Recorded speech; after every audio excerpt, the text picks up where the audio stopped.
They said I was born during a dust storm, not the kind that blows across the desert like in cowboy movies, but a real West Texas sky swallower. September 7th, 1936, Lubbock, Texas. Dirt in the windowsills, dirt in your teeth. Mama said the wind howled like the devil was being chased out of town, and that I came into the world screaming louder than the storm. My full name was Charles Hardin Hawley, with an E at the end. That E would later get dropped on a misprinted contract, and I let it stay that way. Buddy came early. My family gave it to me when I was just a baby, and it stuck. Felt more like me than any formal name ever did. I wasn't built for formality. I was built for rhythm, for melody, and for a kind of wild-hearted wonder I didn't yet understand. My folks were church people. Working class, honest, God-fearing. Music was in the house, but it wasn't the devil's kind. At least not until I started sneaking around to find it. Daddy listened to country, Mama liked gospel. I loved anything that made noise, anything with a beat. I used to bang on pots and pans before I ever held a guitar. We were poor. Not starving poor, but hand-me-down poor. Cardboard in your shoes poor. Still, I never went hungry for sound. Lubbock was dry, flat, and rigid on the outside, but underneath it buzzed with static. Static from far-off radio stations, from black voices on southern airwaves, from hillbilly yodels, from swing bands playing 1,000 miles away. That's where the fire started. By the time I was 10, I was playing violin, hated it. Moved to piano, better. But when I got a guitar, everything changed. The first one was a beat-up old thing that barely stayed in tune, but it sang to me. I mean, really sang. I'd sit on the porch at night and play until the mosquitoes drove me inside. I'd pick out melodies by ear and hum the rest. Music felt like the only thing that wasn't locked up in rules or fences or yes sirs. Then Elvis came. He came through like lightning. One night I saw him play in Lubbock. I stood in the back and felt my whole body lift up out of my skin. That sound. That wild, untamed growl of freedom. The way he didn't ask permission. I was 15. My heart thumped for 3 days straight after that show. I went home, changed my strings, and started rewriting everything I thought I knew about music. Me and my buddy Bob Montgomery formed a duo. Buddy and Bob. Yeah, not the flashiest name, but we weren't thinking about fame yet. We played on local radio, school dances, roller rinks, western swing, country, and slowly, the blues crept in, then some boogie, then rockabilly. The whole stew started bubbling, and I didn't want to put a lid on it. Then came the recording gear. I was obsessed, not just with playing, but with shaping sound. I'd stay up all night messing with microphones, moving amps, trying to get the slapback echo just right. I didn't know it then, but that itch, that producer's mind, would be just as much a part of my story as my guitar. In 1955, we opened for Bill Haley and his Comets. Big break. That led to a demo session in Nashville. Decca Records signed me, but they didn't get me. They made me drop the band, made me record in their studio, with their session musicians, their way. The results? Bland. I hated it. They misspelled my name, dropped the E. That was the best part of the whole deal. At least now I was Buddy Holly. I walked away from Decca knowing one thing. I had to do it my way, or not at all. That's when the Crickets were born. Me, Jerry Allison on drums, Joe B. Malden on bass, and Nikki Sullivan on rhythm guitar. We were kids, barely out of high school, but we had something that no studio exec could package. Rawness, clarity, fun. We drove up to Clovis, New Mexico, middle of nowhere, to record with Norman Petty. His studio looked like a dentist's office, but the man let me work. He let me create. We recorded That'll Be the Day in that little room, layered it ourselves, played it back, and I swear the floor shook. That song hit like a comet. We weren't polished. We weren't pretty. But we were honest, and the kids felt it. I wore thick black glasses. Not for style, I was blind without them. But they became a thing. Like armor, like a wink. I looked like a school teacher on stage, but played like my hair was on fire. We toured everywhere, coast to coast, sleeping in cars, barely eating. But every night we hit a stage, it was church. Screaming fans, jittery amps, sweat down the back of my collar. I'd scream, "Ah, right," before solos just to feel my throat catch fire. We weren't just making noise, we were waking people up. And we wrote. God, did we write. Peggy Sue, named after Jerry's girl. Every day, soft, simple, haunting. Rave on. Oh boy. They poured out like wind through the plains. We recorded fast, rough, like we were afraid the magic would disappear if we waited. Most times it would have. We caught it while it was still breathing. I was barely 20, and I was flying. Radio play, magazine covers, fans chasing us down alleyways. But behind it all, I was still that kid from Lubbock, the one who tinkered with wires and read about reverb when he should have been asleep. People thought I was square. I didn't drink much, didn't mess around like other rockers. I was already thinking long-term, producing, owning my masters, building a future past the charts. I wanted to shape music, not just sing it. But life had other plans. It always does. Fame is a strange road. At first, you chase it like it's some wild horse, kicking, alive, dangerous. And then one day, you look around, and you're not riding it anymore. You're strapped to it, and it's dragging you through the dirt. After That'll Be the Day blew up, everything moved fast. Too fast, too. The Crickets and I were booked nonstop. Coast-to-coast tours, radio stations, TV spots, autographs on napkins and guitars and sweaty t-shirts. We were boys trying to play men, smiling through exhaustion, signing our names when we could barely feel our hands. But inside, something started pulling at me. A split. A tension. See, I loved the band. Those boys were my brothers. But I wanted more than just being the frontman. I wanted to create. I wanted to own what we made. I wanted to record strings, layer harmonies, push the limits. I'd lie awake in hotel beds thinking about microphone angles and track layering like some kind of madman. And then came New York. I always thought of that city as another planet. Lubbock was all sky and silence. New York was noise, motion, heat rising from the sidewalk. But it called to me. Not the clubs or the fame, the studios, the possibility. I started spending more and more time there, away from the guys. I could feel them pulling back. Joby and Jerry didn't like the shift. Nikki had already left the band. The magic was fraying. And then I met her, Maria Elena Santiago. She was working the front desk at the music publisher's office. I saw her, and it was like someone hit me in the chest with a kick drum. Big brown eyes, steady voice, no bullshit. I asked her out that day, took her to dinner, proposed 5 hours later. Yeah, 5 hours. People said I was crazy, rushing like that. But I'd been on the road for years, living out of suitcases, with girls screaming my name who didn't know me at all. Maria saw me. Not the glasses, not the songs. Me. And I knew if I didn't grab it, I'd lose it. We got married in August 1958. I was 21. She grounded me. Even as the world spun louder, faster, she slowed me down, made me remember what mattered. I started dreaming of stability, a home, a family, maybe a little studio where I could work in peace. The noise of fame was starting to echo in uncomfortable ways. But the cracks were deepening. Norman Petty, the man who ran our studio in Clovis, started acting strange. I'd trusted him with the money, the publishing, the royalties, all the things I didn't want to think about when I was young and hungry. But now I had to think about them. Checks weren't arriving. Statements didn't add up. I asked questions. He gave me fog. So I pulled the plug. I left Petty, left Lubbock, left the Crickets. Just like that. It hurt, but I knew I had to grow, or I'd get buried under someone else's dreams. I moved to New York with Maria and set up a tiny studio in our apartment. Started recording again. Started writing again.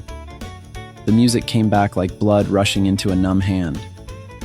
One of those nights, I recorded a rough version of True Love Ways with strings. Just me, bare, honest, no filter. It sounded like how I felt. In love, older than I was, and scared as hell. I didn't want to chase hits anymore. I wanted to make music that stayed. But bills don't care about dreams. New York was expensive. The royalties were delayed or missing. I had gear to pay off, rent due, mouths to feed. I needed cash. Fast. So when the offer came in for a quick Midwest tour, 3 weeks, the winter dance party, 10 cities in the dead of winter, I took it. I didn't want to. I wanted to stay with Maria. She was pregnant. We hadn't told anyone yet. We were going to keep it quiet for a while. But I told her I'd go, make the money, come home fast, and set up something better. A proper studio, a nursery, a future. She smiled, kissed me, told me to be careful. I should have listened to the chill in her voice. The winter dance party was a mess from the start. Bad planning, worse routing. We were crisscrossing the Midwest in below-zero temperatures in a bus with no heat. Guys were getting sick, losing feeling in their fingers. We'd hit a city, do the show, get back on the icebox on wheels, and drive 6 hours through snowstorms just to do it again. We joked, laughed, took turns huddling together like penguins. Richie Valens was just a kid, but he had guts. J.P. Richardson, the big bopper, was fighting a fever and still getting up on stage. Dion and the Belmonts were hanging tough. We were all in it together, rock and roll Marines. Then the bus broke down. Again. And that was it for me. I snapped. I couldn't risk pneumonia. Couldn't risk frostbite on my fingers. Couldn't risk losing everything over a few $100. So I chartered a plane. Just a little thing. A 4-seater Beechcraft Bonanza. No big deal. Get us from Clear Lake, Iowa to the next stop in Moorhead, Minnesota. Save some time. Get some rest. Warm up. Reset. I paid for the seat. Richie and JP ended up taking the other two. We tossed coins for spots. Dion passed. Too expensive. He regretted that choice for the rest of his life. We did the show that night at the Surf Ballroom in Clear Lake. Crowd was wild, loud, alive. I played Peggy Sue, Rave On, a couple of new ones. Even did a few covers just for fun. When I walked off stage, I felt strange. Like I'd just closed a door and didn't know why. I kissed the mic goodbye. At around 12:30 a.m., we got ready to leave. It was cold as hell. Sky was black, wind like a razor. The pilot, Roger Peterson, was young, 21, but experienced. I trusted him. I shouldn't have. The wind cut like glass that night. Not the kind you feel on your face and shrug off. The kind that slips down the back of your neck and makes your bones clench. We packed our gear, pulled on our jackets, said half-hearted goodbyes. The others joked about catching up at the next stop. No one thought anything would go wrong. Planes flew every day. We weren't going far, just a quick hop over the white winter fields of Iowa. We walked out to the tarmac, boots crunching frozen gravel, breath fogging the dark. The Beechcraft Bonanza was waiting, sleek and silver, wings shimmering under the hangar lights. Roger Peterson, our pilot, looked sharp, confident. Tired maybe, but not worried. He was 21, same age as me. We were all kids playing grown-up games. I climbed in first, took the front seat. JP got in behind me, that big frame barely fitting. Richie slid into the last spot, grinning, jacket zipped high. We were cold, but excited. Finally, no more damn buses. A warm cockpit, a few hours of sleep. Maybe breakfast before soundcheck. Normal thoughts, mundane things. I kept thinking about Maria, how she'd look when I walked through the door after this brutal tour. Maybe I'd surprise her with a lullaby. I had one in my head I hadn't told her about yet. Roger ran his checks, got clearance. The wind howled, but we were used to noise. At 12:55 a.m., February 3rd, 1959, the wheels lifted off the runway at Mason City Municipal Airport. And then, nothing. No explosion, no flash. Just silence. They said the plane climbed a few hundred feet, banked slightly, then dropped like a stone. Straight into a frozen cornfield less than 5 miles north of the airport. No one survived. No distress call, no mayday. Just darkness, snow, and the sudden end of 3 lives. Some blame the weather. low visibility, unexpected wind gusts. Others blame the instruments. Turns out the artificial horizon in the plane didn't match what Roger had trained on. Spatial disorientation, they called it. A deadly illusion. The sky becomes the ground, and the ground, your grave. They found us hours later, twisted metal and broken sound in a field under the pale morning sky. I never saw it coming. 1 second I was alive, heart pounding with music and hope and the heat of creation. The next, I was gone. And yet, not gone. News broke fast. By sunrise, radios across America were playing "That'll Be the Day" on repeat. Phones rang. Fans cried. DJs couldn't speak. The words came slow, choked. Buddy Holly is dead. Then, Richie Valens is dead. Then, the Big Bopper is dead. Don McLean would later call it the day the music died. I guess he was right. It felt that way. But I wasn't music. I was a man, a husband, a son, a soon-to-be father. My story wasn't a metaphor. It was blood on ice and a hole in the heart of a girl sitting in an apartment in New York, waiting for me to come home. Maria heard the news from the TV. She was watching in bed, coffee cooling on the nightstand, still wearing my ring, still carrying our baby.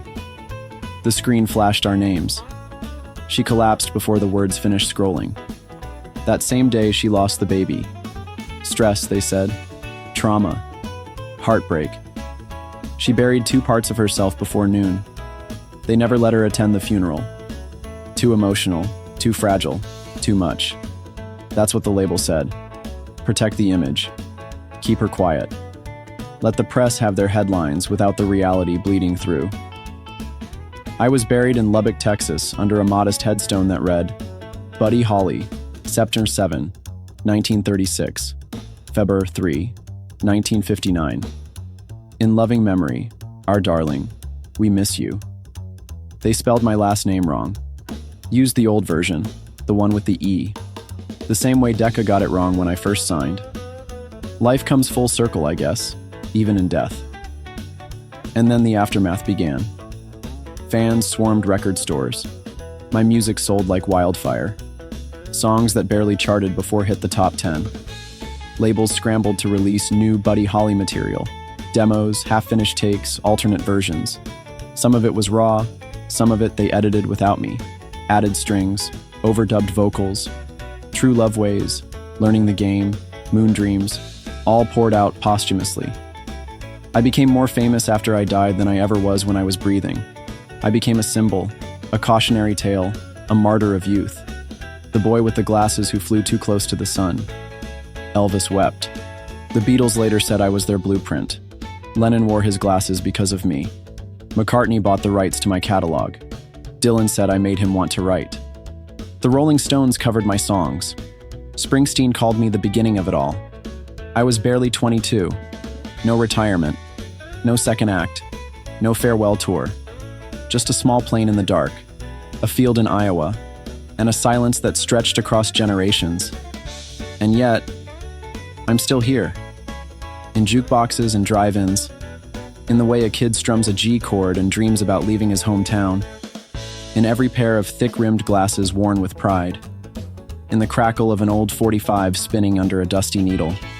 You can't kill music, not really. You can end a tour. Cut short a melody. Break bones and planes and hearts, but sound echoes. Vibration lasts, and if it carries truth, it never disappears. I didn't live long, but I lived fast, loud, and clear. And maybe that's enough. They buried my body, but not my voice. Long after the snow melted in that Iowa cornfield, long after the newspapers yellowed and the airwaves moved on, I kept singing, not through flesh and bone, but through grooves and circuits and memory. You don't need lungs to echo, just truth and rhythm. Maria didn't remarry, not for a long time. She kept my name, kept our apartment in New York for years after I was gone. She never made a public scene, never milked the story, just silence. Her own kind of grief. Quiet, private. She lived in the shadow of the boy she loved for a lifetime that never got to start. Fans wrote her letters, thousands. Teenagers sent poems. Mothers mailed rosaries. Old soldiers said my music got them through the war, and Maria read them all. She never forgot me, even when the world started to turn my story into something bigger, into something other. She still remembered the way I left my socks on the floor, or how I'd hum to myself while buttering toast. They turned me into an icon. I didn't ask for that. I never planned for sainthood. I just wanted to write good songs, to make people feel something. But death does that. It smooths the edges, cleans the mess. Soon I was no longer just Buddy from Lubbock. I became Buddy Holly, the myth, the prototype, the eternal 22-year-old with the hiccupy voice and the big glasses.